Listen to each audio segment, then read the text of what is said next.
तसंच कवी म्हणते की हे सगळं जग चांगले, फक्त तुम्हाला काय पाहिजे, तशी नजर पाहिजे.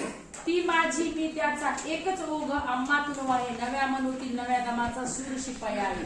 पूजितेसे मी कवनाला तरी मी पूजी आपल्याला, आपल्यामध्ये विश्व पावणे पूजी मी विश्वाला.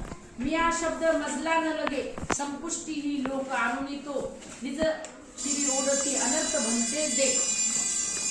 माझ्या दृष्टीनं माझ्या समोर कोण उभं हे मला घेणं दिलं नाही, कोणत्या जातीचा, पण तो दुश्मन आहे ना, मी त्या दुश्मनाला मारणार. जो माझ्या देशाकडे वक्र नजर करून पाहते वाकडी, जे माझ्या घराकडे गल्लीकडे वाकडी नजर करून पाहते, मी त्याला मारणार. जो अन्याय करणार मी त्याच्या विरुद्ध उभा राहणार, जो खोटं बोलणार त्याच्या विरुद्ध मी उभा राहणार. मी नेहमी सत्याची बाजू घेणार, मी नेहमी सत्यासाठी लढणार.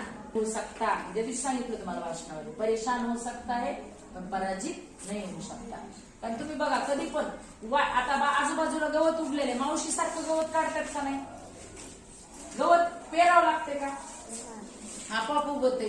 तुम्हाला सरनी सांगितलं, प्रिन्सिपल सरनी, take your place, blue house, red house, green house आणि येल्लो गार्डनिंग करायला सांगितले, तुम्हाला प्लांटेशन करायला सांगितलं. तुम्हाला ते झाडं आणून लावावे लागली, बी लावावं लागलं, फांट्या आणून लावाव्या लागल्या, त्याची काळजी घ्यावी लागली, तेव्हा ते एवढं छान उगवलं.